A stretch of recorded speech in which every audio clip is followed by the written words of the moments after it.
Bienvenidos a todos. Hoy es el primer encuentro. Nosotros nos propusimos... arranco de vuelta. Mi nombre es Federico Pavlovsky, bienvenidos. Nadie te conoce. Así que es el primer encuentro de 6 encuentros. Los llamamos encuentros connotables, ¿no? En el sentido de... Es un poco ampuloso, pero la verdad es que son 6 encuentros con personas que, además de ser cercanas y de tener un recorrido personal en distintas facetas, clínicas, de estudio, periodísticas, son personas que tienen un gran recorrido y muchísimo trabajo y contacto con lo grupal. Cuando decimos lo grupal, no es lo grupal estrictamente o solo lo asistencial grupal, sino que nosotros invitamos a 6 personas que transpiran, que viven y que piensan de una manera grupal. Grupos de amigos, grupos de estudio, grupos de trabajo, colectivos de periodismo, colectivos de pensamiento. Es decir, no queremos reducir lo grupal al grupo terapéutico. Y de esta manera estos encuentros van a ser, ¿no? Ahora yo no tengo el programa conmigo, pero Alejandro Weiner, Diana Cordon, Héctor Fiorini, Mabel Lavandeira, que está por allí, y me quedo alguno más seguramente. Pero son encuentros que la idea es que podamos pensar como el abordaje de lo grupal y lo grupal como forma de intervención y de pensamiento. La verdad es que, por otro lado, hacer un espacio de pensamiento acerca de lo grupal nos parece estratégicamente importante desde el punto de vista de lo político, porque lo grupal ha sido de alguna manera desterrado y devaluado de muchas prácticas institucionales y terapéuticas. Y bueno, nosotros formamos parte de un colectivo, de un dispositivo de pensamiento, pero también asistencial, donde lo grupal es como muy importante para nosotros. Vamos de reunión en reunión, ¿no? Y de alguna manera queremos rendir como un homenaje a las 6 personas que invitamos y también aprovechar lo que ellos saben y que puedan pensar con nosotros, ¿no? Este curso, que no es un curso, son 6 encuentros. La gente preguntaba por las redes o por los mails, bueno, ¿cuál es la certificación? Ahora es la pregunta que hacen. Y la certificación es, no, la experiencia, porque la certificación en realidad nosotros no le vamos a pedir nada a los alumnos o a la gente que venga, porque ni son alumnos, es compartir una experiencia. Entonces, como no va a haber ningún requerimiento, digamos, curricular, no va a haber una certificación, excepto que todos nos acordemos del día de hoy. Así que, por otro lado, para que todos lo sepan, esta clase está siendo filmada, va a estar disponible en la página del dispositivo de manera gratuita y toda la gente que quiera va a poder acceder. Así que bueno, Alejandro Weiner, psicólogo, psicoanalista, periodista, escritor, músico, ex residente de la RISAM. Así que bienvenido. Gracias. Gracias, Federico. Buenas tardes a todos. El título que Federico mencionó, que no es menor la diferencia entre el título que tienen de la reunión, porque la reunión se llama Historia de la Terapia de Grupo en Argentina. Y Federico habló, y yo coincido, que habría que extender, y ya voy a decir por qué extender, porque la terapia de grupo es solamente una partecita de cómo entender lo grupal. Le agradezco la invitación, no merezco tantos elogios, Federico, notables, homenaje y todo eso, no. Laburamos y trataremos de producir una experiencia, creo que una experiencia que espero que les deje a quienes están aquí, a quienes la vean después, algo más como para poder pensar lo grupal y los grupos terapéuticos. Como Federico dijo que soy músico, tengo en el fondo la música y no puedo terminar de desconectarme porque trato de ver qué es lo que está sonando, con lo cual yo cuando voy escuchando música trato de detectar alguna cuestión. Primero se empieza con la historia, voy a hablar un poquito de la historia, después de cómo entender lo grupal en el contexto de la salud mental. Brevemente voy a mencionar grandes teorías grupales y, como si esto fuera poco, para 1 hora y media, un poquito menos, algunos mojones de esta historia en la Argentina que permiten entender esto que Federico dijo al inicio. por qué lo grupal en salud mental está devaluado, está de alguna manera, digamos, yo diría devaluado, ninguneado también diría algunas otras veces, y queda dentro de los dispositivos terapéuticos como un dispositivo casi como un negocio de billutería en, no sé, en el centro de una ciudad, digamos, como que es algo menor en relación a lo que serían tratamientos individuales y farmacológicos. Creo que la historia nos va a dar alguna herramienta y espero que cuando vaya mencionando algunas cuestiones de la historia, algo les quede. Desde ya, toda interrupción de ustedes será bienvenida para preguntar, contradecir mejor, aportar o lo que fuera. Una de mis primeras ideas para esto, que lo hablé y forma parte de cómo organizar un dispositivo grupal, ya que este es un dispositivo grupal, hablé con Federico de armar una exposición concisa de 40 a 45 minutos, después grupos pequeños y volver a plenario. Todos saben que este es el dispositivo de alguna manera inventado por Enrique Pillon Rivière, que es como dabas las clases, porque esto producía una experiencia en poco tiempo donde no todos ustedes van a hablar cuando se abran las preguntas. Hay que levantar la mano en el medio que alguien está hablando y cuando queden los 15 20 minutos de pregunta también hay que levantar la mano. Pero es muy distinto lo que se produce con el movimiento de los cuerpos. Alguien va, se va a otro consultorio, pero bueno, como estamos filmando, esto no pudo ser así. Con lo cual haremos un dispositivo más clásico, pero por eso les pido fervientemente las intervenciones. Ya sé que Oriana se va un ratito antes, si alguien se va ¿alguien más se va un ratito antes de las 3:30? O sea que si alguien se va es porque evidentemente no le está gustando lo que está pasando. Lo cual no quiere decir ni bueno ni malo, porque hay veces que uno se levanta de algún lugar porque termina afectado. Bien, ¿por qué la historia?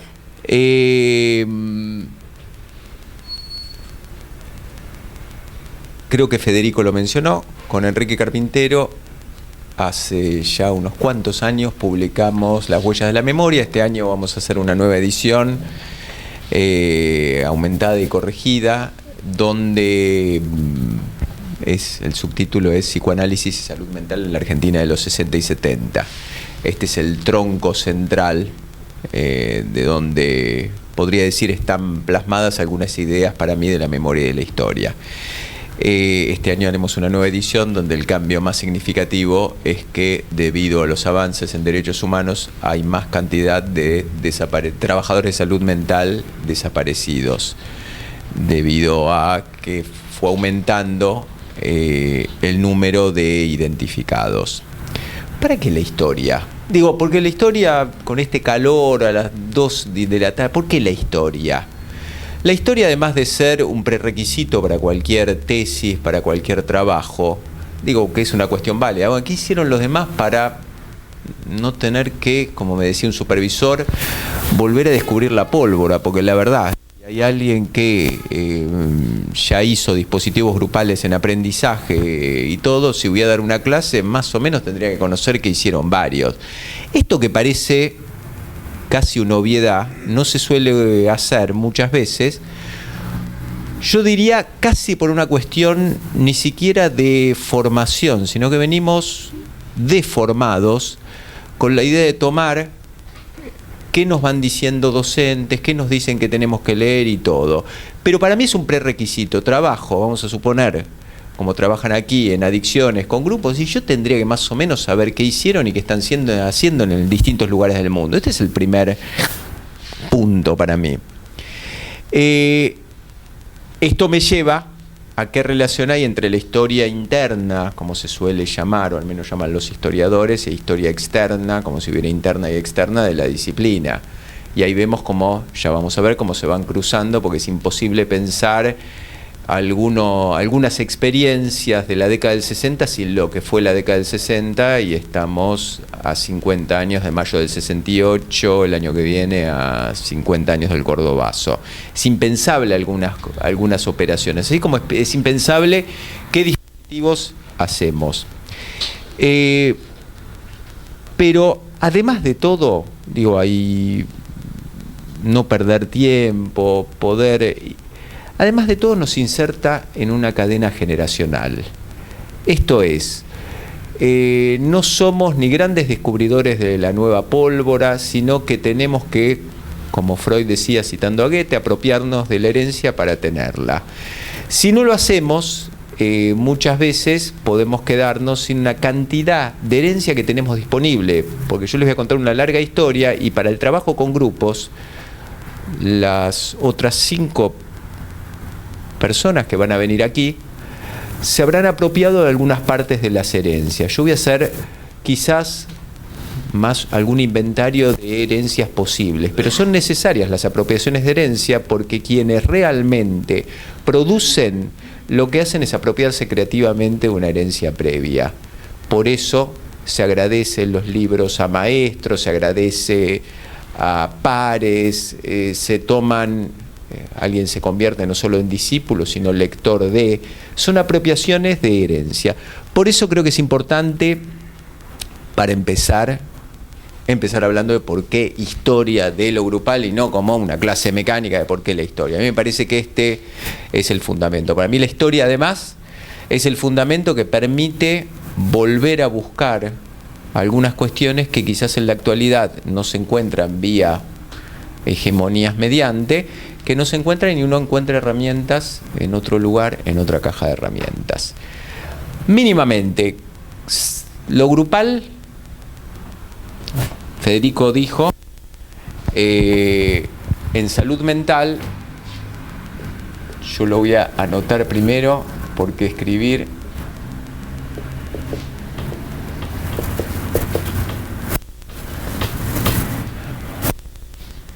lo grupal en salud mental,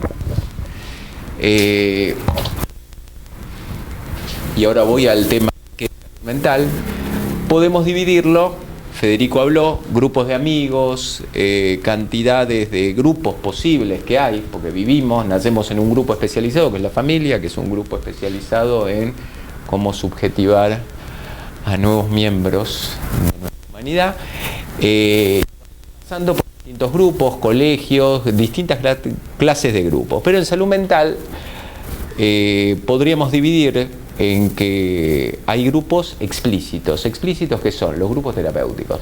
Distintas clases de grupos terapéuticos.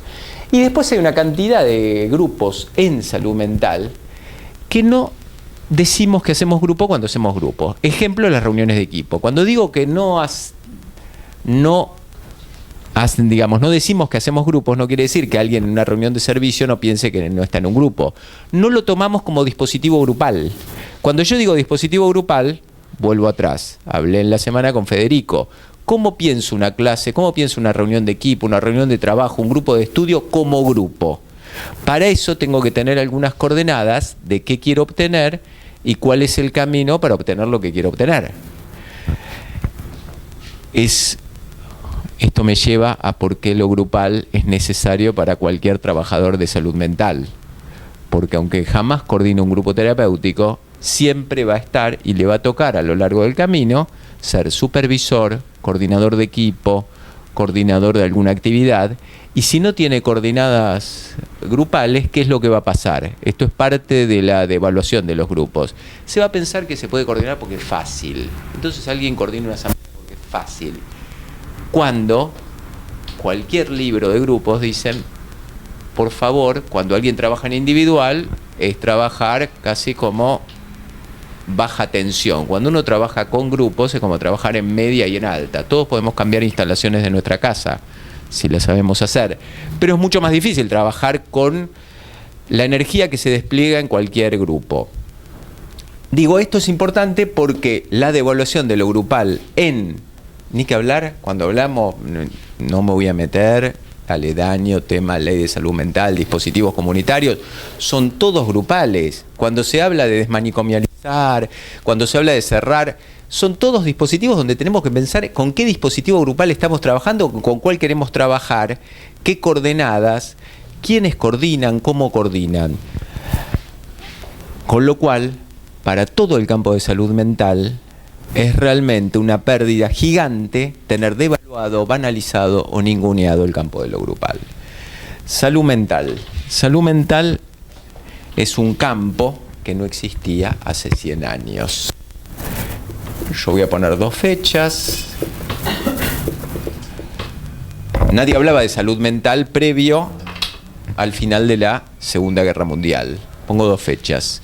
1948, después que se crea, mientras se está creando la Organización Mundial de la Salud, con todo el replanteo del estado de bienestar, que es la salida del capitalismo a la Segunda Guerra Mundial y respuesta a que la mitad del mundo era rojo.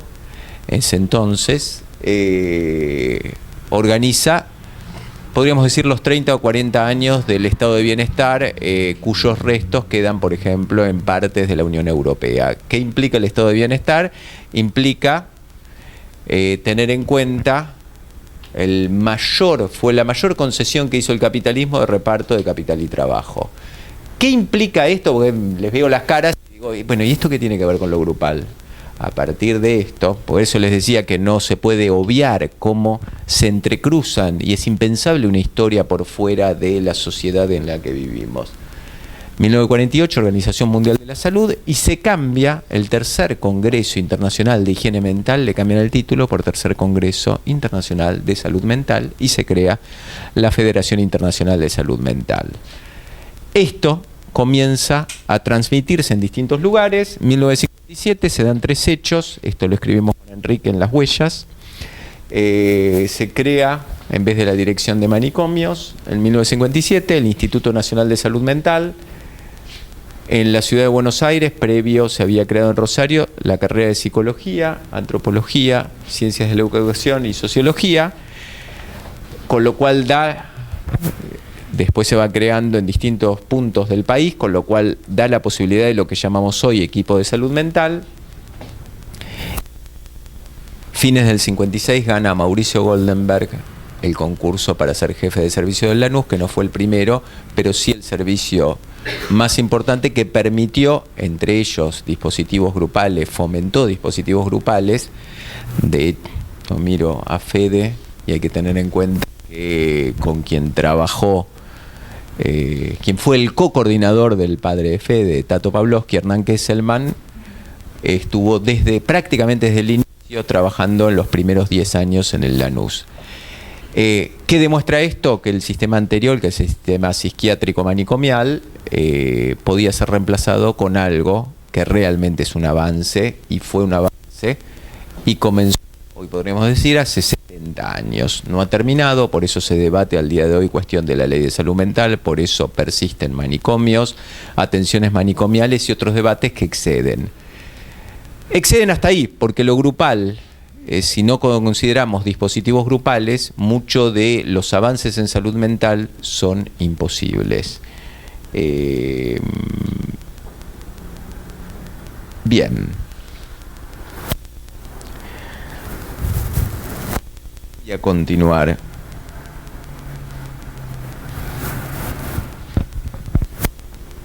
(1948-1957).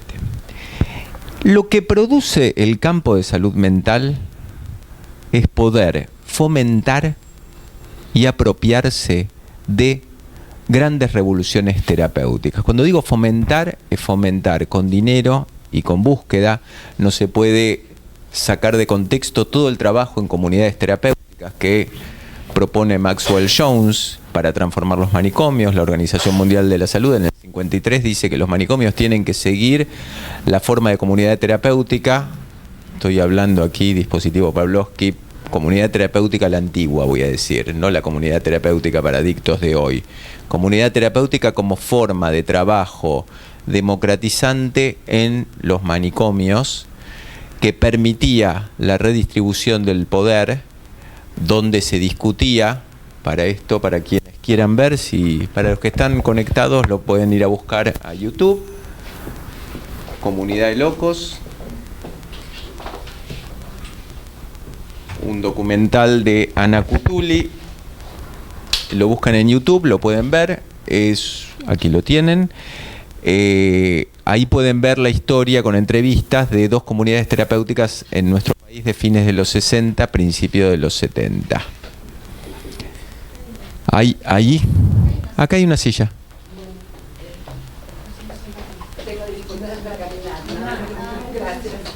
Si no, vayan corriéndose. Cuando digo fomentando, es que el estado de bienestar va promoviendo distintos dispositivos. ¿Por qué? Para esta época, uno de los análisis que hacen es que la mitad de las camas de internación de todo el mundo eran psiquiátricas. Esto implicaba un costo enorme por el cual se empiezan a promover. ¿Están con el aire? A ver si funciona. Se están cocinando además. Por el... ¿Más frío o menos frío? Yo lo puse en 20. 18. Ahí va 18. Las largas son lo que...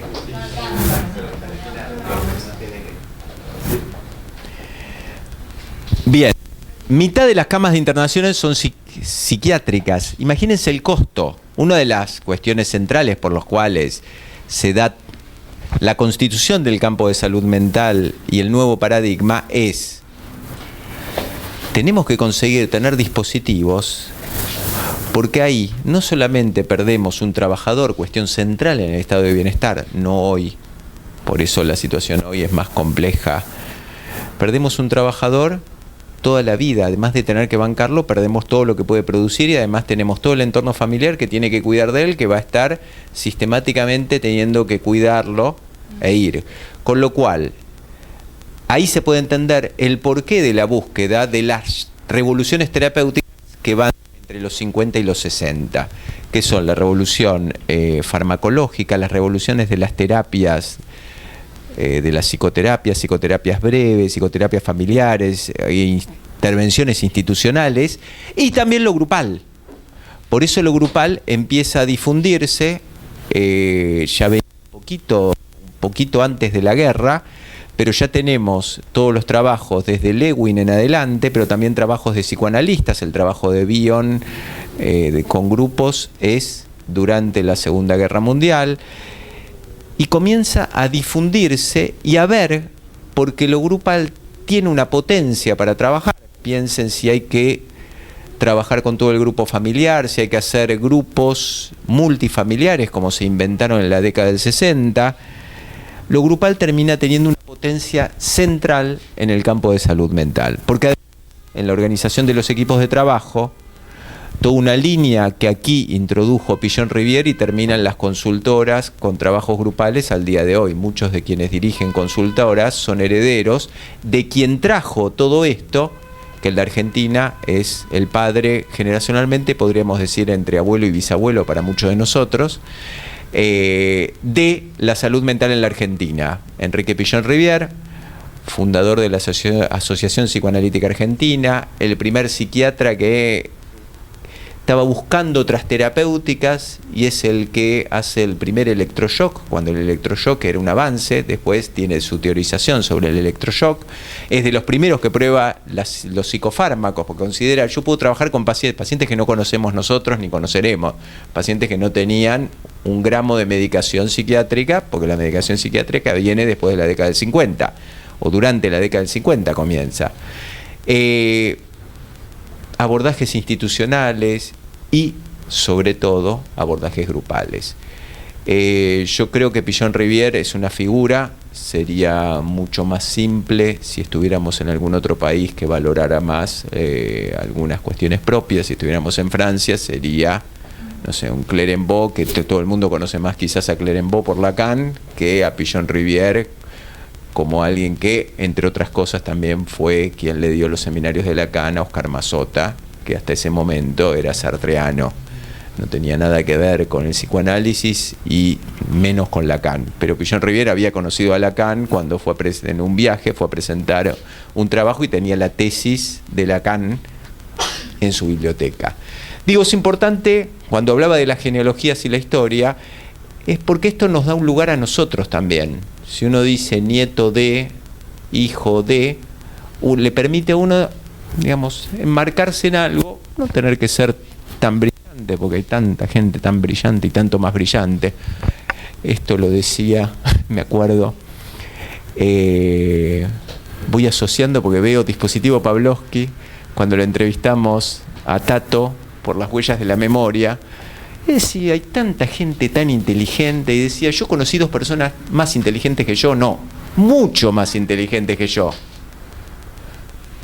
Uno de ellos dijo, Enrique Pillón Rivière. Muy inteligencia veo yo. Y el otro, David Cooper. David Cooper, psiquiatra sudafricano que vino a la Argentina, que, digamos, vivió un tiempo acá, se descompensó un tiempo acá, hay que también derribar algún mito sobre nuestra propia salud mental. Es uno de los que hizo las comunidades terapéuticas en Inglaterra, comunidades terapéuticas que ya proponían derivaciones hacia lo político, que era profundamente un signo de la época de fines de los 60, principios de los 70.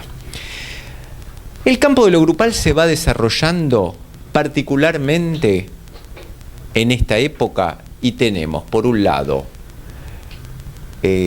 como grandes escuelas hay que mencionar primero el psicodrama, que ya venía desarrollado por Moreno, pero hay que considerar que Moreno viene a la Argentina a un congreso de psicodrama donde van 3.000 personas. 3.000 personas en el 69 no es lo mismo que ¿cuánto tiene el congreso de APSA? 6.000. Ustedes consideren 1969. Hay que considerar cuánta gente del campo de salud mental había entonces para juntar 3.000 personas.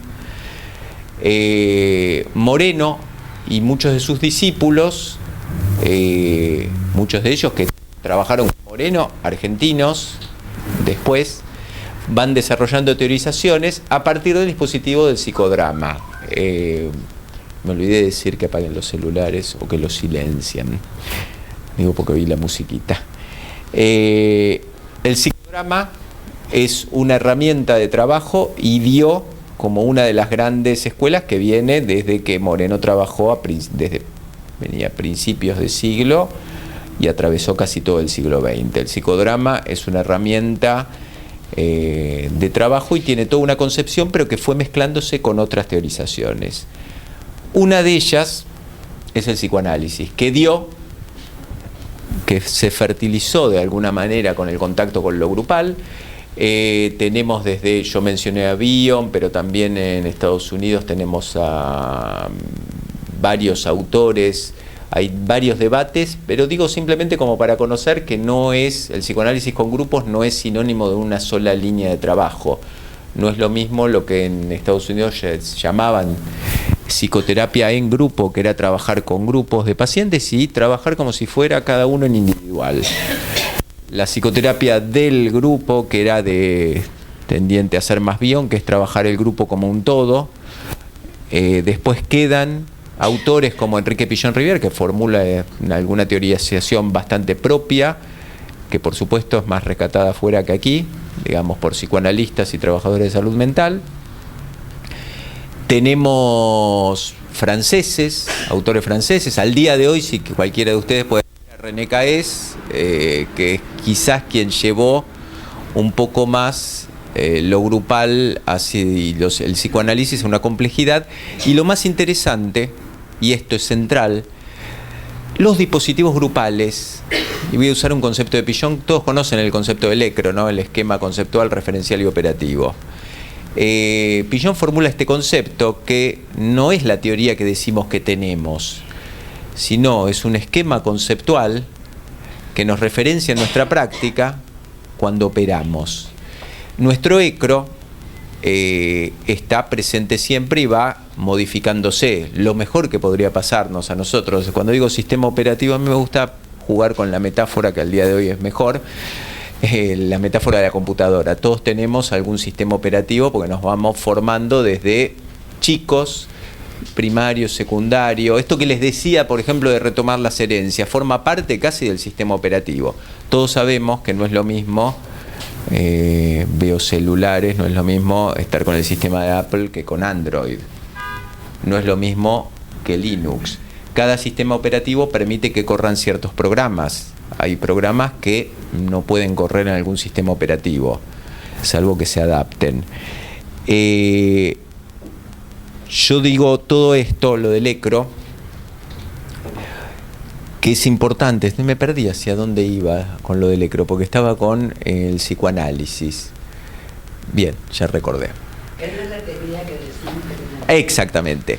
Una de las cosas centrales que ha pasado con lo grupal es disociarlo del resto de nuestro ECRO.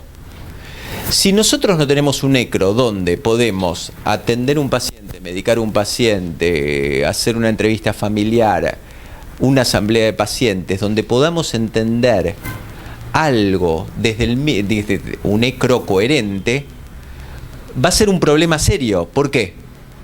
Porque lo grupal va a tener como otro ejemplo. ¿Para qué voy a usar lo grupal? Si yo considero que lo central del cambio, por ejemplo, pasa por las entrevistas individuales o por la medicación.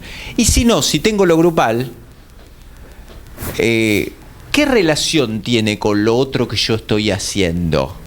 O sea, yo en un ECRO tengo que poder considerar, para esto podría decirles, digo, es todo un tema, tendría que poder considerar cómo se articulan los cambios que hay biológicos, cambios de terapia individual y cambios de dispositivos grupales o de distintas clases, no solamente terapia de grupo, de dispositivos grupales, digo, como hay acá, todos los días con pacientes adictos. ¿Cómo se van articulando estas cuestiones?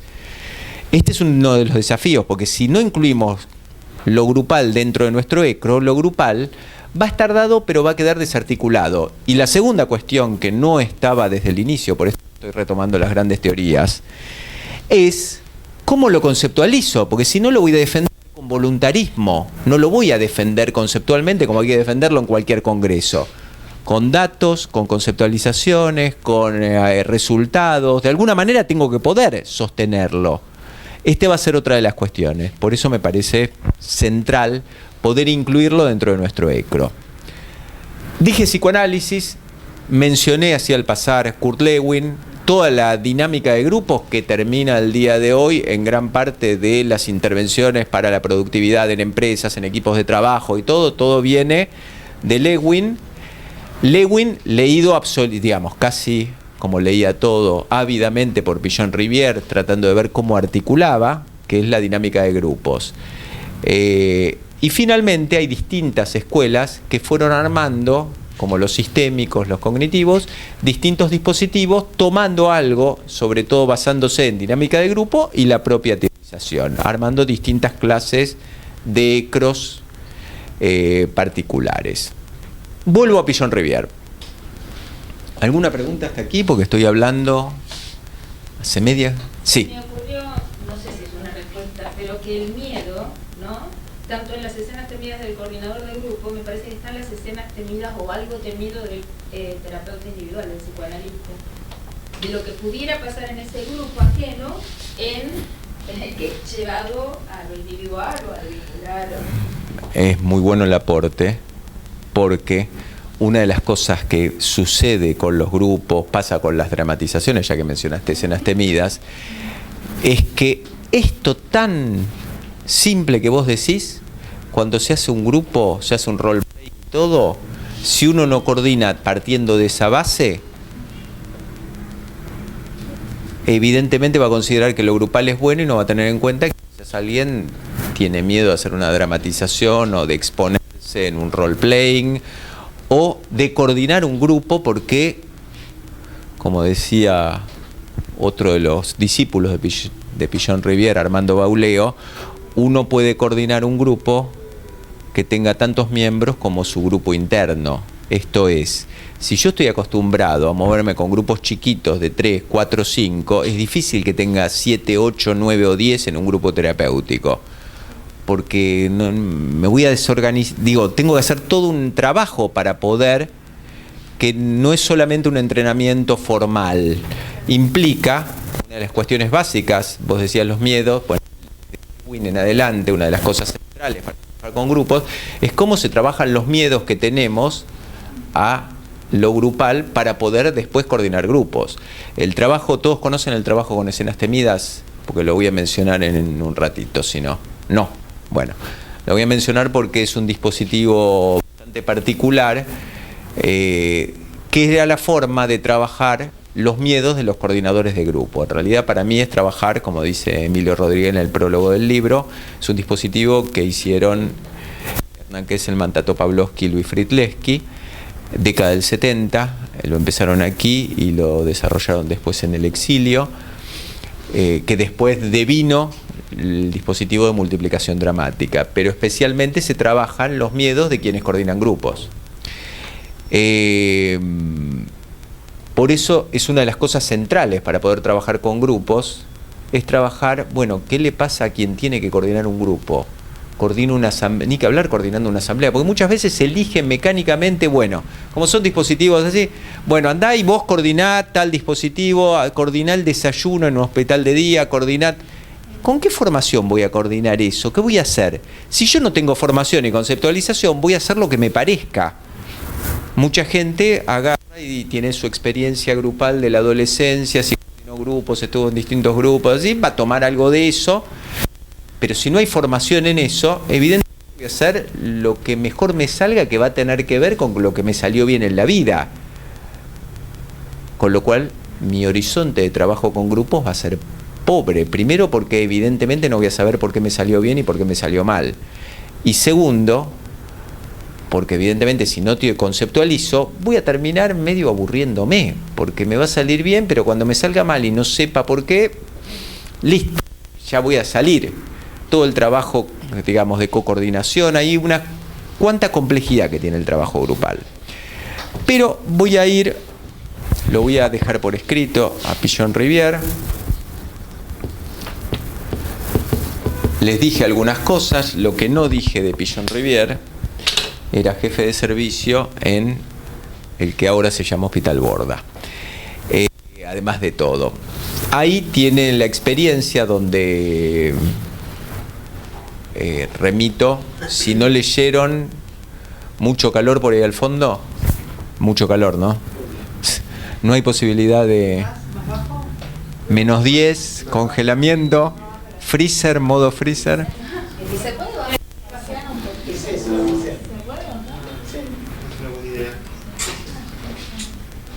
Nosotros le pedimos a los pacientes más tolerancia al malestar. Pedimos las cosas que le pedimos a los pacientes. Bueno, quiero hacer notar que no vino de nosotros el pedido. No, que yo les veo las caras. Una de las cuestiones básicas. ABC de coordinador de grupo. No, pero una de las cuestiones básicas para mí que me cambió en cuanto a coordinación de grupo es que uno tiene que ser lector de gestos, porque uno no habla con palabras nada más. Si yo veo a alguien abanicándose en el fondo, así como si estoy coordinando un grupo y alguien se pone a llorar, también está diciendo algo. Nosotros tenemos cierta idea de la omnipotencia de la palabra, que ahí es como la cumbre todo, y con eso vamos cegándonos de lo que está diciendo de otra manera. Digo, si alguien se queda dormido, si alguien asiente, si alguien dice que no, si alguien está mandando un mensaje por celular, ya me ha pasado de decir, no mandés mensaje por celular, y me dicen, no, estoy tomando notas en alguna clase. No pasa lo mismo en un grupo terapéutico, estoy anotando algunas cuestiones. Lector de gestos sí, porque esta es una de las cosas claves que me enseñaron los grupos, porque uno va escuchando en distintos niveles lo que va diciendo. Es central con qué cara alguien está diciendo lo que está diciendo. Es como si fuera, ya que mencionaste lo de música, para mí el esquema central es la música. Una cosa es la melodía, pero con qué acompaño la melodía cambia. No es lo mismo la misma melodía de El Arriero cantado por Yupanqui que Moyo con Divididos. Si alguien me dice, sí, es la misma canción, pero ¿es lo mismo? No, no es lo mismo. No es lo mismo alguien diciendo las mismas palabras, con las mismas notas, de otra manera. Esto es una de las cosas claves de lo grupal que ha quedado muchas veces dejada de lado. Para mí es central poder leer qué va pasando en un grupo desde lo gestual más las palabras, desde ya las palabras, pero las palabras es como la canción del arriero. También tengo que fijarme qué coherencia hay o no entre lo que van diciendo o no. Por eso la complejidad del trabajo con grupos. Dije Pichon Rivière. Pichon Rivière comienza arma un dispositivo, el de grupos operativos. La anécdota pueden leerlo en el libro En conversaciones con Enrique Pillón Rivière de Vicente Citolema, y tienen los diálogos de Vicente Citolema, otro discípulo de Pillón Rivière, con él, donde organiza los grupos operativos. Pillón Rivière viene tratando de pensar cómo Cuerno trabaja con los pacientes catatónicos, con esos pacientes melancólicos que no hay manera de sacarlos, y empieza a ver la potencia que tienen, por un lado, los grupos, la familia entre ellos, comienzan los abordajes familiares, mientras va leyendo lo que van haciendo en otros lugares del mundo, va leyendo casi al toque. Tenemos mejores posibilidades de leer, tenemos que tener la intención de leer, a ver qué están produciendo en distintos lugares. Ya sé que son muchos más al día de hoy que en la década del 40, pero tenemos otros dispositivos. Lo que cuenta Pillón Rivière es que a partir de una huelga de enfermeros, lo que decide es que se autoorganicen los pacientes y que puedan trabajar grupalmente los cuidados. Entonces los que mejor están pueden ayudar a los que peor están, y con eso se mejoran, y los que peor están son ayudados mucho mejor por ellos que por los enfermeros. Empieza a percibir, digamos, y a descubrir, y va armando todo el esquema, su propio ecro, digamos, de conceptos. Son difíciles de leer los libros de Pillón Rivière, porque en realidad no escribió libros, escribió una serie de artículos y fue uno de los dos grandes maestros en salud mental. El otro fue Mauricio Goldenberg. Cuando digo maestro, maestro es quien es capaz de promover en discípulos desarrollos propios. Pillón Rivière ha tenido muchísimos discípulos, así como Mauricio Goldenberg, de esa gente que va, alguien está con esa persona y a cada uno lo lleva mucho más lejos de lo que jamás hubiera soñado. Esta es la función de cualquier maestro. Todo el tema maestro salud mental pueden ir para las preguntas después. Paralelo a esto, ustedes consideren movimiento de salud mental, como les dije, en 1957. No es que estos tres hechos son aledaños. Se comienza a trabajar con grupos en el Lanús, se comienza a trabajar al mismo tiempo en el Hospital de Niños las primeras experiencias de psicodrama con Jaime Rojas Bermúdez, con Tato Pavlovsky. Se arma la Sociedad Argentina de Grupos, se da el primer Congreso Latinoamericano de Grupos, estoy leyendo, primer Congreso Latinoamericano de Psicoterapia de Grupos se da en Buenos Aires en 1957. Ustedes imagínense que se van dando todas estas cosas juntas y empieza a haber algo que cuando mucha gente dice, bueno, los 60 eran todo un clima de descubrir y de innovar. Es muy distinto del clima de retromanía que hay hoy. A ver, es una cosa, pero una cosa es decir, vamos a cambiar todo, vamos a inventar. Esto implica vamos a hacer dispositivos de trabajo nuevos, vamos a hacer asambleas de pacientes, vamos a traer las comunidades terapéuticas, vamos a probar con esto, probemos con psicofármacos y con esto, probemos, como hacía Pillón Rivière, mediquemos a toda la familia, porque yo tengo la hipótesis de que la enfermedad es familiar. Medico con antidepresivo a todos y después veo los resultados, porque el núcleo melancólico tiene que ser familiar, que era su hipótesis. Este texto está, el empleo de teofranil en grupos de pacientes.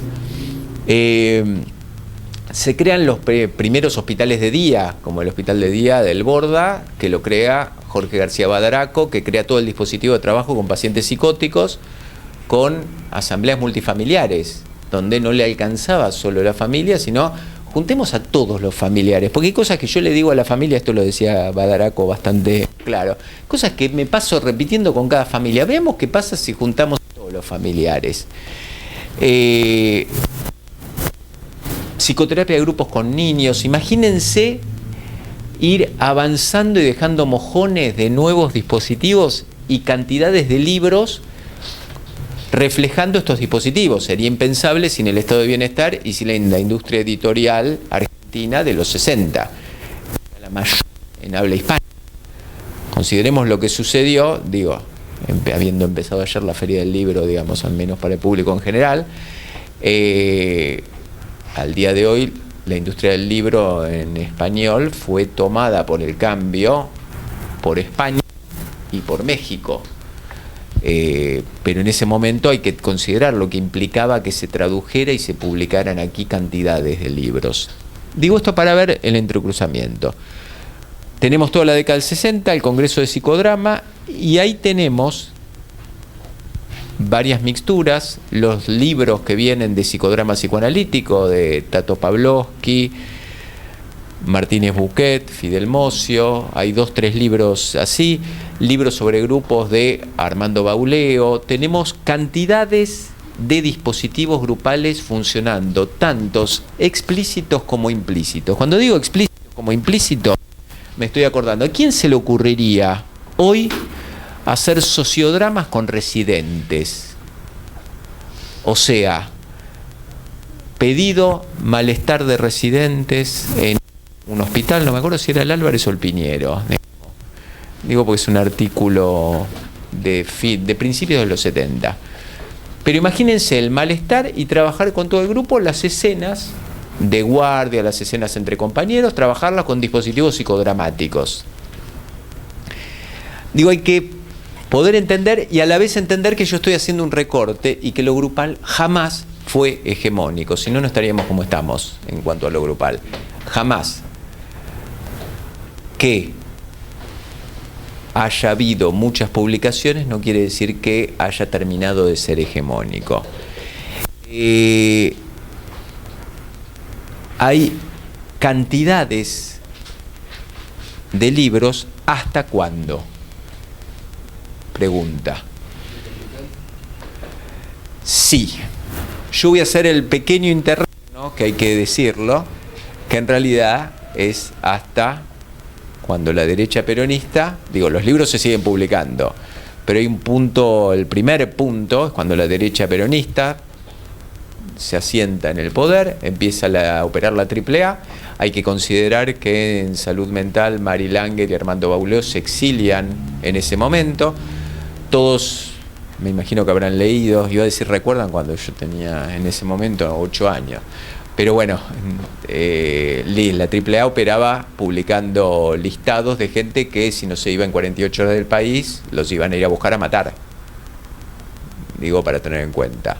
Hay que tener en cuenta el efecto, y estoy mencionando 2 personas de las primeras que se fueron, que no solo eran de izquierda, sino también grupalistas. Hay que tener esto en cuenta porque muchos de los grupalistas en ese momento, a pesar de las propias críticas de algunos de ellos, de decir, no vamos a considerar que vamos a hacer la revolución porque trabajamos con grupos terapéuticos, y que lo individual es burgués y lo grupal es revolucionario, porque eso sería menospreciar lo que son los cambios políticos. Digo, menospreciarlos y considerarnos nosotros como clave de la revolución. Digo, esto hay que también mencionarlo en la historia, porque también estoy mencionando algo que quizás la última línea llega a contestar lo que Federico dijo al inicio, en cuanto a ninguneo, banalización de lo grupal. Consideren el efecto de los primeros exilios y consideren que una de las cosas que hizo la última dictadura militar en el 76 es que no podía haber reuniones de más de 3 personas sin autorización. Esto para el trabajo grupal en instituciones públicas, ustedes consideren mayor parte de los grupalistas de izquierda, primer punto. Trabajo comunitarios, ¿cómo son? Grupales. Hoy diríamos progre, no existía esa palabra progre entonces, pero todos de izquierda, distintas clases de izquierda de todas las que había, digo porque había muchas. Consultorios privados, empezaba a ser dificultoso poder trabajar en grupos, además del terror en la sociedad, porque hay que tener en cuenta lo que implicó, que para mí en algún punto no se toma toda la dimensión. Tomamos lo de Alemania, pero 340 campos de concentración, y como estuve rastreando el otro día, estuve en la Secretaría de Derechos Humanos, más de 1000 lugares clandestinos de detención hemos tenido. Tenían todo un mapa de lugares clandestinos de detención. ¿Qué efectos tuvo para toda nuestra sociedad? Que uno puede decir, bueno, pasaron ¿cuántos años? 41, 42 años. Sí, pero estamos hablando de voltaje de campos de concentración estilo Alemania. Los alemanes siguen discutiendo hoy, ¿cuántos años después? Efectos de una generación, 2 generaciones. porque hay que tener la metodología de desaparición de personas bajo la piel, iba a decir bajo las venas, no, bajo la piel. Hay que haber puesto este terror dando vueltas. Hacer grupos de estudio no se podía. O nos reuníamos, Pero era clandestino y era riesgoso. Porque además era riesgoso, imagínense, para el mínimo contrato grupal en un grupo terapéutico, vamos a hablar de todo lo que se te ocurra, cada uno que diga, y mantenemos el secreto grupal. Hay un viejo artículo de Bauleo y Pavlovsky, digamos, del 76, sobre psicoterapia de grupo en tiempos excepcionales, donde habla de cómo se trabajaba en ese momento. Digo, ¿cómo trabajás si vos te podés sentir perseguido con que quién está al lado? Creo que un hecho así lo pueden buscar en la carta a las juntas militares de Rodolfo Walsh. Es la desaparición de un psicoanalista y grupalista, que es Pancho Belagamba, mientras atendía un grupo terapéutico. Rodolfo Walsh lo cuenta en su carta para decir cómo se inició la metodología de robo, porque afanan todo, atan a cada uno de los pacientes y afanan todo. Él lo cuenta por eso. Yo estoy haciendo una lectura de pensar, era en un grupo terapéutico, o sea, consideremos el terror que esto podía infundir de que alguien pudiera estar trabajando con grupos terapéuticos y lo riesgoso que era en ese momento. Al día de hoy uno dice, pero ¿cómo seguían trabajando con grupos terapéuticos en el medio de lo que estaba sucediendo? Y seguían trabajando. Hay que considerar de dónde venían para considerar. Digo, uno no contempla la propia historia con la perspectiva, pero seguían trabajando y pasaban estas cosas. Hubo cantidades de exilios y lo grupal quedó muy asociado, y vuelvo del porqué de la historia, quedó demasiado para mí asociado aquí, no en Brasil, a cuestiones que tienen que ver con la política, pero a la vez los marcos conceptuales atravesada la última dictadura cambiaron de tal manera que todo lo grupal cargó con la mochila de ser político y poco riguroso, lo voy a decir suave. Digo, termina la última dictadura, pero hay que considerar que en el 83 empieza la serie que se llama como esto, Lo Grupal, donde escriben muchos de los grupalistas que habían trabajado en los 60 y 70 y se incorporan, digamos, algunas nuevas generaciones. Sale durante 10 años Lo Grupal, se vuelve a otro país, porque ¿qué es lo que sucede? Se da cierto movimiento grupal y la gran pregunta, estamos bien con la hora, es, bueno, ¿y qué sucedió después de todo este tiempo? Porque terminó la última dictadura. Cuando digo la serie de Lo Grupal, implica cantidades de nuevos textos, resituar cuestiones. Hay que tener en cuenta que el dispositivo de escenas temidas que dije, digamos, es una experiencia del 75, año de preludio del terror, pero que ya había terror por la AAA.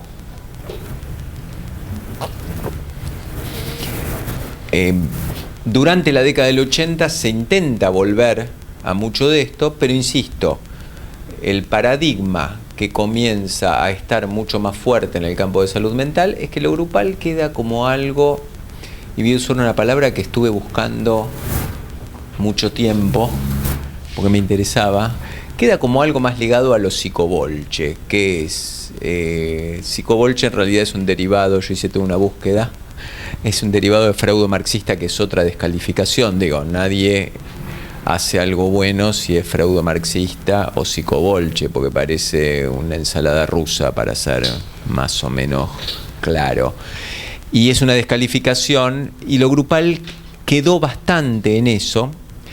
Y ahí uno puede decir, porque lo que sucedió durante estos años es que se intenta permanentemente revalorizar lo grupal y permanentemente hay una tensión donde queda casi siempre como algo que en muchos grupalistas termina siendo un ejercicio de buenas intenciones y que habría que revalorizar lo grupal.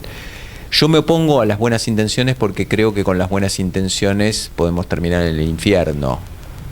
Cuando digo en el infierno es que tenemos que hacer algo más que buenas intenciones para poder rescatar, revalorizar, no esta historia, sino a nosotros. Digo, la herencia, cuando uno se apropia de la herencia, que era lo que decía al principio, no lo hace solamente porque es valiosa la herencia, sino porque esto le da valor a lo que uno puede producir.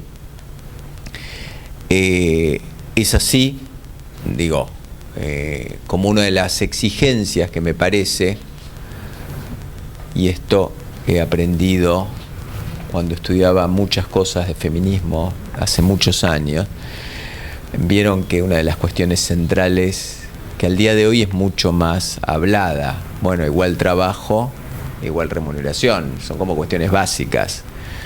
Una de las grandes preguntas que yo siempre hago cuando digo esto es, bueno, residentes, concurrentes, gente en formación, ¿cuánto tiempo le dedican en horas de supervisión, de lectura y de discusión a el trabajo individual? Al trabajo grupal, ¿cuántas horas de estudio, cuántos libros, cuántas horas de supervisión le dedicaron? Cuando me encuentro con los números, que habitualmente es que cuando hacen los trabajos grupales se lee un cuarto de libro con suerte y no se supervisa porque es fácil, digamos, es algo simple, termina, el resultado es lo que es. Para mí tiene que haber una igualdad en los dispositivos grupales, en formación y en horas de supervisión. Digo, es tan simple como si uno le dedica más horas a cursos sobre no solo psicofármacos, sino específicamente grupos de psicofármacos. Si yo no me dedico a que si coordino una asamblea, coordino esto, no tengo horarios de supervisión, no tengo posibilidades de lecturas de quiénes produjeron, quiénes están produciendo, cómo lo piensan, cuáles son los problemas entre coordinadores. Si no hago todo esto, voy a ir al fracaso, pero voy a ir al fracaso, insisto, no por esta historia que yo acabo de contar, sino porque no tengo cuestiones básicas, son como necesidades básicas para formular cualquier dispositivo. Lo único que digo es que lo grupal tendría que tener lo mismo. En general no es así. Y no se le da la misma, sino que muchas de esas cosas se suplantan con voluntarismo. Por eso digo que llevan al infierno. Entonces, ¿qué sucede? Mucha gente que defiende lo grupal y se termina cansando. ¿Por qué? Y porque si vos no le dedicás a todo eso y no ves la complejidad, insisto, con un trabajo que tiene, vamos a suponer que no es más complejo, al menos que tenga la misma complejidad que debe dar una medicación. La misma, no digo que sea más complejo. Todo el mundo dice que es más complejo. Yo voy a decir que no. No es más complejo lo grupal. Tiene la misma complejidad. Entonces le tengo que dedicar más o menos al mismo tiempo. O sea, si yo me dedico... Esto también pasa con los abordajes familiares, que obviamente quien tiene formación en familia cita más a la familia de los pacientes. Es un ABC. Igual que el que tiene formación, que hace propia terapia grupal, tiene dispositivos grupales, la verdad, no coincido con vos. Están todos padeciendo el calor acá y están sentados y ni iban al baño. Los grupos pequeños permitían eso, aunque sea aliviar. Pero bueno, digo, creo que ahí está una de las claves, que no es revalorizar lo grupal porque es bueno. Nada es bueno porque es bueno, porque la palabra bueno esté al lado de que es bueno.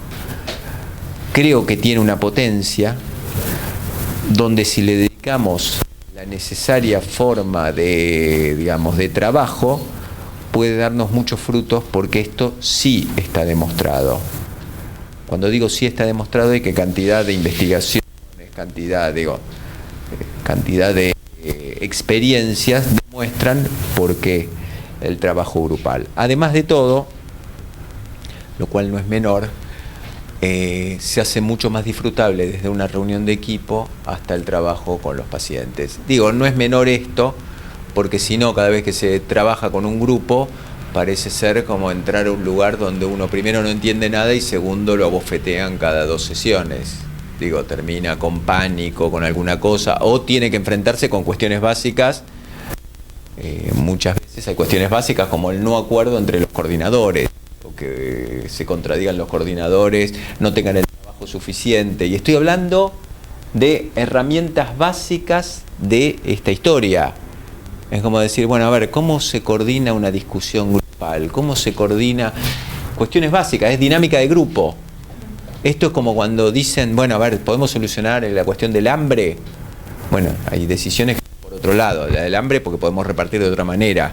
O necesitamos para luchar contra esto simplemente agua. Hay cuestiones básicas de los grupos que a veces no están porque no existen como materias. Por eso, y para dejarles espacio, porque nadie me pregunta nada, sino porque yo puedo seguir hablando, me parece que lo central es cómo poder apropiarse de esta historia, lo que van a escuchar en los próximos encuentros, no como una historia, sino como una herramienta. Digamos, para mí la historia es una herramienta, no es que me gusta, si no me hubiera dedicado mucho más a la historiografía, cosa que no me interesa. Para mí la historia es operativa, y si no, no, la verdad, son discusiones. Si la historia no es para transformar algo de lo presente, digamos, me parece que, bueno, es muy importante que algunos lo hagan, pero no sería algo central para considerar, por ejemplo, historia de la salud mental o historia de los grupos. Me parece que hay una cantidad de cosas en la historia. Bien, abro el espacio, tenemos 20 minutos para intercambios, comentarios, preguntas. Paso el micrófono para que quede, ¿no? Sí, sí. ¿Quién quiere? Me queda un comentario que sea con el micrófono. Para vos es más difícil, con micrófono es más difícil todavía. Levantar la mano. Yo paso el micrófono, no lo tiro porque tiro mal. Vos podés atajar bien, pero yo puedo. ¿Quién se ha divertido? Bueno. Hola, ¿se escucha bien? Sí. Sí, el micrófono es simplemente para que quede grabado en el... Perfecto. No, quería preguntar si con esto que decías vos me resaltó, me llamó la atención la poca formación que a veces tenemos desde la facultad, desde la parte académica. Por lo menos yo soy psicólogo, hablo de mi carrera, psicología, no sé las otras carreras o las otras profesiones, pero veo que hay una falta bastante fuerte de formación en las facultades. Si tenías algún pensamiento, algo, la historia nos dice algo de esto también.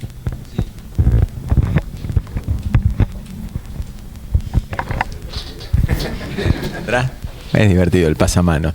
Sí, yo creo que la formación de grado y de posgrado responde mucho más a hegemonías que a necesidades concretas, y que además hay algo particularmente, digo, como tuve, no voy a decir la suerte, porque yo desde como cuando no entendía por qué cuerno me pasaba lo que me pasaba en la residencia, empecé a pensar en la historia y en la necesidad de la historia. Cuando escuchaba ciertas cosas decía, bueno, tengo que ver de dónde viene esto. Por eso digo, no voy a decir que tuve la suerte de entrevistar a mucha gente. Sí tuve la suerte de encontrarme con quien es mi maestro, que es Enrique Carpintero, digamos, porque me podría no haber encontrado con él, que me propuso escribir Las Huellas. Pero cuando entrevistaba a grupalistas, me daba cuenta que, a diferencia de los docentes, había una llama de entusiasmo en atender los grupos, en la aventura de poder no entender nada, que es una de las cosas claves que dicen todos los grupalistas. Lo que uno tiene que soportar, no el calor, uno tiene que soportar no entender nada y sentir que se destruye, todo se destruye. Porque este es uno de los puntos claves para... Pero había un entusiasmo que en la formación, que era desde ya muy poca una materia en la facultad y probablemente ninguna materia en la residencia, como al día de hoy, o en concurrencias, era poca, y tampoco con un entusiasmo de decir, bueno, a ver, acá van a pasar cosas, esto que les acabo de decir, no me acuerdo quién me lo dijo, bueno, finalmente además, a diferencia de la atención individual, uno en la atención grupal también lograba divertirse, lograba trabajar con otro, aprender de otro como no podés aprender de nadie más. Porque cuando uno trabaja en coterapia, en cocoordinación, el otro le enseña a uno mucho más que un supervisor. Porque uno le cuenta al supervisor que lo que uno recuerda o las notas que tomó. Pero ¿quién me dice, como me dijo uno de... Vos hablás mucho, Alejandro, ahora por supuesto. ¿Por qué hablas tanto? Porque esto no te lo va a decir un supervisor, porque yo no le voy a contar que hablo tanto, salvo que grabe la sesión, hecho que al día de hoy pasa cada vez menos, pero que es, o que la haga un video, entonces uno puede ver, porque uno tiene que resistir a eso. Yo he hecho las dos cuestiones y me han enseñado mucho las devoluciones de, bueno, cómo uno trabaja efectivamente, no como uno piensa que trabaja. Lo grupal lo que tiene es que uno tiene como si tuviera un supervisor al lado, que después cuando se junta dice, ¿por qué te fuiste? ¿Por qué le insistís a ese paciente con eso? Creo que se combinan ambas cuestiones. Cierta hegemonía que por supuesto es consonante con lo que vino después del estado de bienestar, que es el neoliberalismo y el individualismo. Pero alguien me puede decir, yo les digo, ¿por qué en Brasil no fue así o en Chile no es así? ¿Por qué en la Argentina sí? Donde los abordajes grupales continuaron. O sea, no podemos tirar la mochila solamente a eso. Acá en nuestro país, sí, evidentemente termina siendo individual. Pero hay algo de la transmisión, tanto de la pasión como de la necesidad de conceptualizar.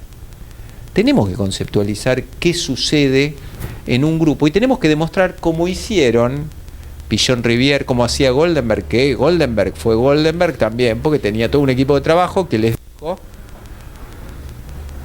bueno, ustedes tienen que presentar en todos los congresos trabajos y tenemos que ser los que más presentemos. Por eso el Lanús se convirtió en el Lanús.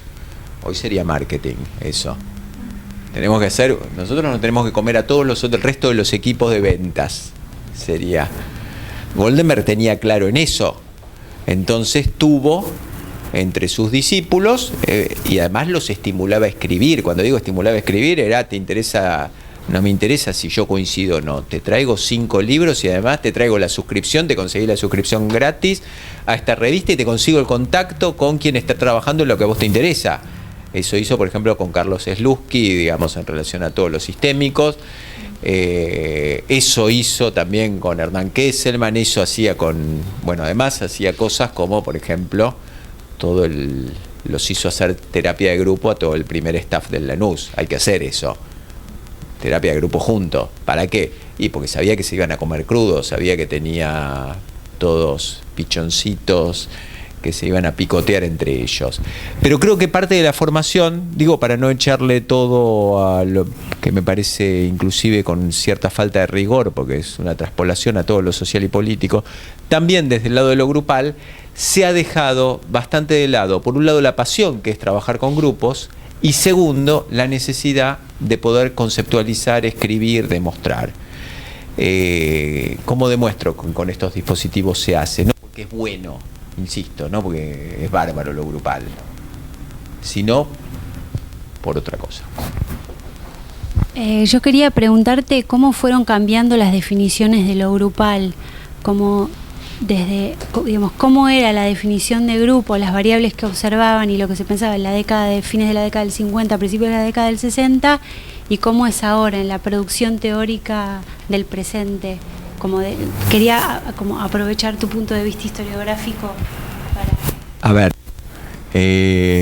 las definiciones de lo grupal tiene que ver, es buena la pregunta, porque hay una de las cosas, esto sí, para quienes lo miran y llévenselo, acuérdense esto,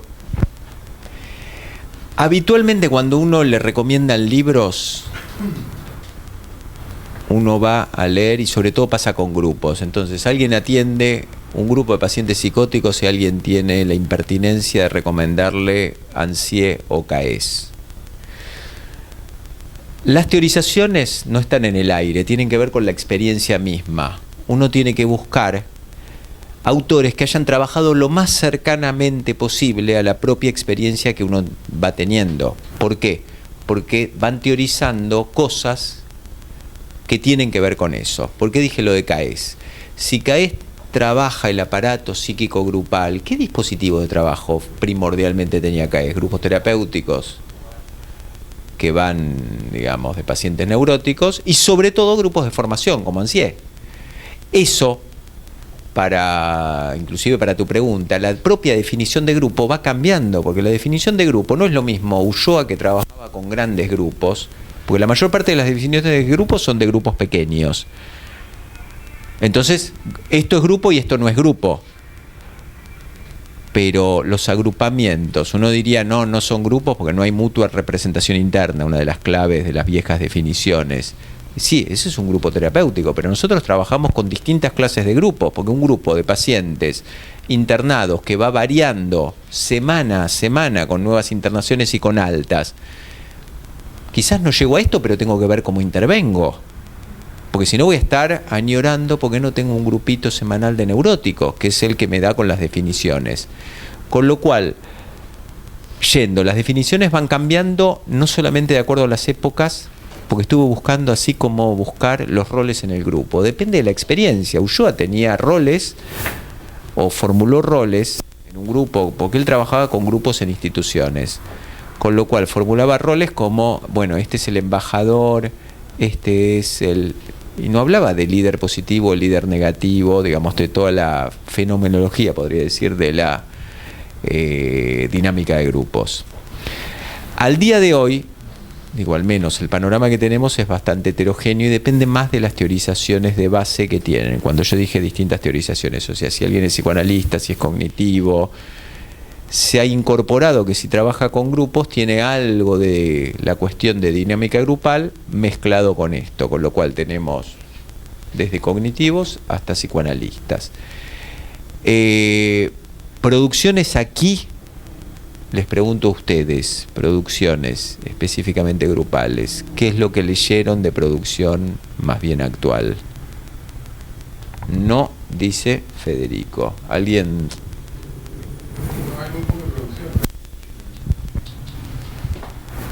Te doy el micrófono.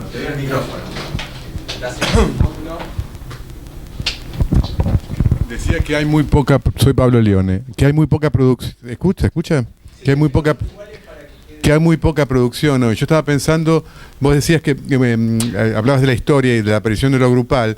A partir del 83 hubo una explosión de lo grupal, florecieron escuelas de psicología social por todas partes, como hongos realmente, y había una superproducción, se escribía más o menos, pero se escribía.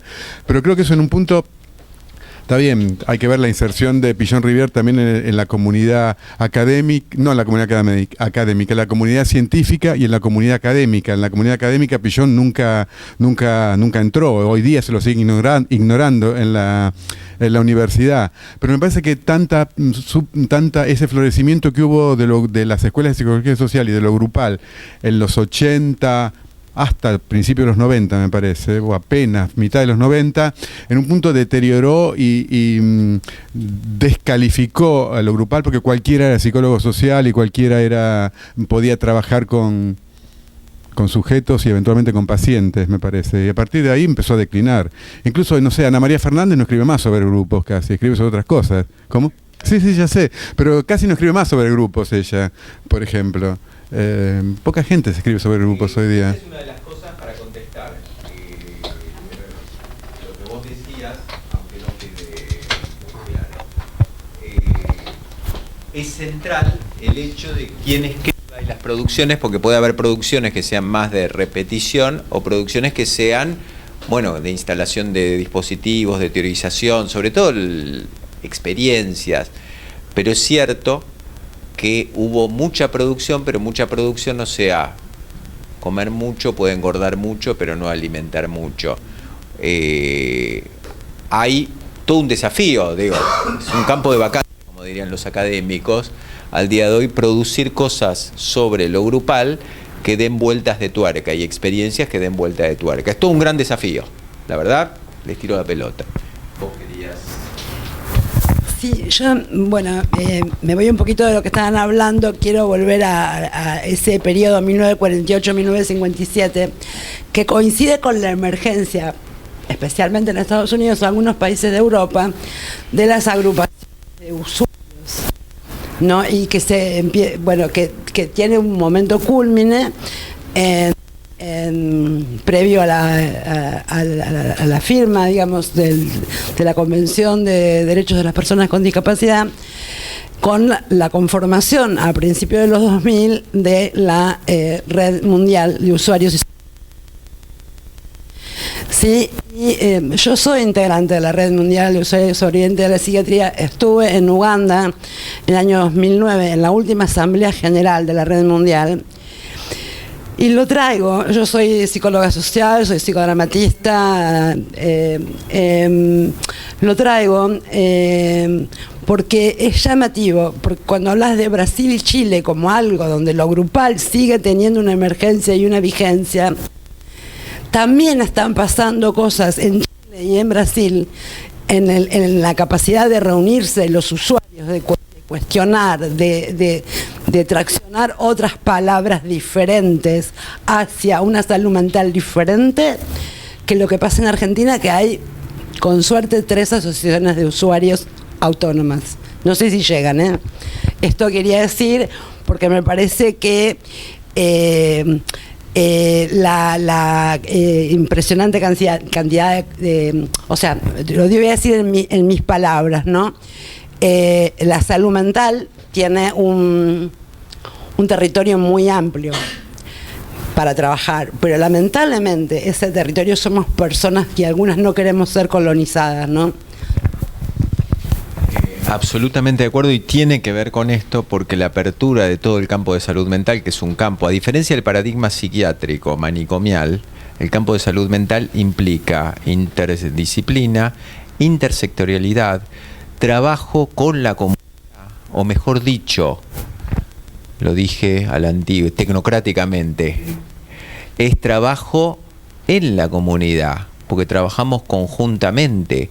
La ley 180 de Italia y las posibilidades de trabajo fueron, esto lo dice Basaglia claramente, gracias a una cantidad de cuestiones que van desde sindicatos, agrupaciones de usuarios, partidos políticos. Si no se da ese conjunto de cuestiones, no se puede dar el trabajo de salud mental, si no queda a nivel profesional que termina empobreciéndolo. Lo grupal lo que tiene es que es una herramienta que puede ser transversal y permite trabajar en distintos niveles y con distintos dispositivos, además de cuestiones básicas como hacer de algún modo productivos desde encuentros, digo, hasta pensar un congreso, un encuentro, se piensan desde una lógica grupal, no de grupos pequeños, sino de grandes grupos y como dispositivos de trabajo para que quede qué es lo que se quiere lograr con esto. Creo que es importante esto porque va exactamente en el punto. Lo que pasa es que hay ciertas luchas en el campo de salud mental que persisten, que tienen que ver con una dimensión, como dice Basaglia, hay luchas que son políticas y hay luchas que son teórico-técnicas. En este caso, creo que este espacio es cierta lucha teórico-técnica para tener herramientas para trabajar de alguna otra manera en nuestro campo. Creo que son importantes que sean desvalorizadas. Uno puede decir que un martillo es una porquería, lo cual no habla del martillo, sino de quien habla, ¿no? Hay mucha gente que lo grupal se hace citas sobre esas citas nefastas de Lacan sobre el obsceno de lo grupal, que además para colmo no era lo que decía, es un Lacan que le sacan una cita en un lugar y no sacan la cita de homenaje casi a Villon después del 45 cuando estaba armándose la y toda la cuestión de la Federación de Salud Mental que participó. Pero bueno, tenemos para 1 o 2 preguntas más. También a mediados de los 90 se banalizó el uso de lo grupal por una cuestión de reducción de costos. Era más barato atender grupalmente que en forma individual. Y muchos dispositivos, instituciones empezaron con esa práctica, pero por motivos económicos, no teóricos. Yo voy a decir que no es pecado empezar por motivos económicos. El problema es que el único motivo terminó siendo económico.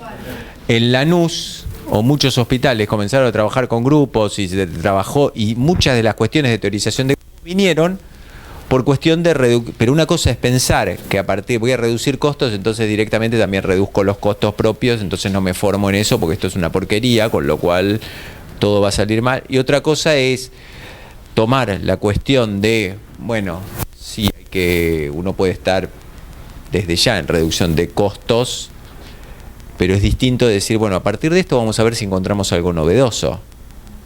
Con lo cual no estoy diciendo a partir de esta cuestión de que tenemos que tomar sonrientemente cualquier reducción de costos, sino poder pensar que también, porque sea reducción de costos, no es sinónimo de que uno tiene que decir, porque los grupos y varias cuestiones del campo de salud mental se dieron, porque digo, se puso plata en investigaciones, porque evidentemente en el presupuesto de un país la mitad de las camas de internación, o sea, imagínense, 500.000 camas de internación, tenemos 250.000 en manicomios. Entonces, por eso habría que decir que todo el dinero para financiarse estas cuestiones estuvo mal, o uno tendría que decir que es todo un debate político. Pero yo creo que en lo teórico-técnico tenemos que poder avanzar. Porque por eso la distinción de Basaglia a mí me gusta bastante, me parece muy certera. Tenemos que dar luchas políticas y también luchas teórico-técnicas, donde no podemos despreciar en ningún caso cualquier herramienta que pueda ayudar a la salud mental. Desde ya vamos a llegar a cierto límite, donde uno podría ir hacia la discusión, bueno, en estas sociedades tal como están, o el campo de salud tal como está en la Argentina, ¿podríamos hacer transformaciones? Y bueno, eso ya daría para otra cosa.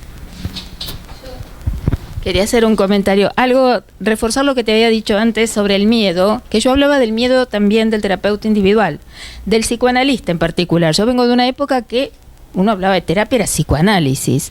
Y a pesar de que hay un montón de otros abordajes posibles, incluso en lo grupal, sobre todo cuando uno ha trabajado con familias de psicóticos, con asambleas multifamiliares de internación, hay que apelar a todo. Como vos decías, uno va a buscar el libro, el autor que está dando respuesta a lo que uno va vivenciando. Pero particularmente en el consultorio, hablo de los 70, yo viví todo lo que vos contaste prácticamente, no lo de los 50, 40, pero en ese momento había mucho miedo del psicoanalista, porque si alguien traía algo de afuera, ¿no? Es algo a trabajar. Pero ¿qué pasa si va además a un grupo? Digo esto en los 70 o quizás 80. Ahora lo que nos estamos perdiendo de vista es que hay muchos grupos circulando de mucha gente, coordinados por profesionales y por, digamos, no profesionales de estas profesiones, y que agrupan, digamos, grupos de mujeres, grupos, ¿no?, con otros. Aquí enfrente está Alcohólicos Anónimos, digo, también circula lo grupal y da resultados, porque si no, y cada vez creo que están ocupando un lugar que el otro día lo planteaba en el hospital, que estamos, me parece, dejando nosotros. Ese es una de las cuestiones que tiene que ver con la formación, lo digo que no se escuche mucho. Lo grupal viene dentro del campo de salud. No. Tenelo vos. Va a oír, si se calla. Como lo grupal, digo, me parece que, si no, dámelo. Yo estoy pensando en este dispositivo como si fuera a captarlo. Lo grupal nace, lo grupal en todo sentido, teatro, todo, viene del campo de salud mental. Esta es una herencia que de algún modo la hemos dejado como partir. Es como tener títulos de propiedad de alguna cosa que fuimos dejando y dejamos que la vayan tomando para otro lado. No con una cuestión de recuperar la genealogía, de apropiarse. Ahora sí. Bueno, yo quería preguntarte cómo sería un día de trabajo tuyo con un grupo en la actualidad. En la actualidad. Sí. O técnicas, o qué modelos tomás.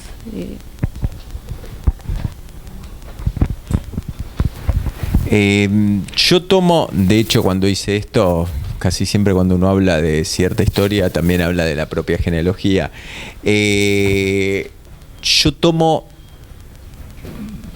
bastante, creo que he leído bastante y he tomado bastante de historia en grupos terapéuticos. Considero que hay cuestiones que vienen con lo grupal pero también hay cuestiones individuales de cómo se asocian ciertas fantasmáticas, digo, como esquema básico en el trabajo. Hay cosas que se ven en un grupo que no se ven, digo, hay pacientes que ven individual y en grupo, y hay cosas que no se ven en individual y sí se ven en lo grupal. Por eso la cuestión de lo gestual y de ver ciertas cosas que creo que hay cuestiones que se ven en grupos de supervisión o de formación. Sí te podría decir que una de las herramientas claves es esta que dije hacia el pasar, de ver cómo, qué coherencia o no hay entre lo que se dice y lo que no se dice. Suelo ser bastante hincha en cuanto al lector de gestos y de devolver esto, ya sea desde una supervisión grupal, un grupo terapéutico, y voy siguiendo, por así decirlo, a ver, y lo podría decir, dónde encuentro alguna disonancia, lo voy a decir musicalmente, y esto pauta alguna de las intervenciones. Pero también me gusta muchísimo el concepto de pertinencia de Pillon. No es lo mismo, digo, en un grupo de formación, en un grupo terapéutico, no sería lo mismo, no estoy haciendo esto ahora de trabajar en un hospital, tener en cuenta, para mí es central tener en cuenta para qué estamos reunidos y cuál es el sentido. Con lo cual difícilmente empleé interpretaciones salvajes, que en general, digo, sobre cuestiones más bien individuales, en contextos que no son. Por eso la cuestión de la pertinencia es cómo organizo el dispositivo y veo qué herramientas uso para ese dispositivo, sea una supervisión grupal, sea individual. Herramientas teóricas tienen que ver con el psicoanálisis y que tienen que ver con un psicoanálisis que por supuesto tiene más o menos los autores que he mencionado, inclusive las concepciones de Enrique Carpintero, digamos. Pero para mí tiene que haber una coherencia entre eso y lo que hago en individual y lo grupal, o sea, desde cuestiones diagnósticas, diagnóstico de situación e intervenciones. Más o menos, no sé si te contesté, porque como es un día de trabajo, ya me imaginé casi la biografía de un día más personal. Sí, más de curiosidad, ¿cómo sería un día tuyo en un grupo? Sí, sí. Pero trabajo frecuentemente así. Última, menos 25. Yo llegué último y digo una última, pero no, yo pido disculpas porque llegué tarde. Justo un médico del hospital italiano me invitó a una jornada que iban a trabajar con medicina narrativa. Es un poco lo que yo hago, ¿no? No soy terapeuta, sino que soy escritor y trabajo con la escritura dentro del área de salud también, ¿no? Y en ese área, digamos, comentando eso de qué grupos o qué dinámicas de grupo uno conoce, digamos, a partir de la teoría de Mikhail Bakhtin, que yo estudié en relación a Dostoyevsky, la carrera de letras, me vinculé con muchos terapeutas que trabajan con eso, ¿no? Y hay muchos terapeutas en el extranjero que hacen lo que llaman prácticas dialógicas y trabajan con dispositivos grupales donde incluyen a los enfermeros, a los vecinos, y ahí también hay como una economía de recursos, pero también hay como una como potenciación de los recursos, ¿no? Y bueno, ellos, digamos, tienen esa idea de intervenir en la crisis y generar como a partir de la polifonía como un recurso justamente de fortalecimiento, ¿no? Y no de cerrar eso que está pasando. Y ahí eso lo vinculo con otro grupo que conocí acá, que es el de Jorge García Badraco. Algo también había leído de él, digamos, y me interesó mucho. Yo sé que un poco la historia de cómo él empezó a trabajar en el Borda con los grupos ampliados, las multifamiliares, tenía que ver con la imposibilidad de abarcar individualmente lo que estaba pasando, ¿no? Así que bueno, un poco era, no sé, comentar esto y también una experiencia de ese lado. Gracias.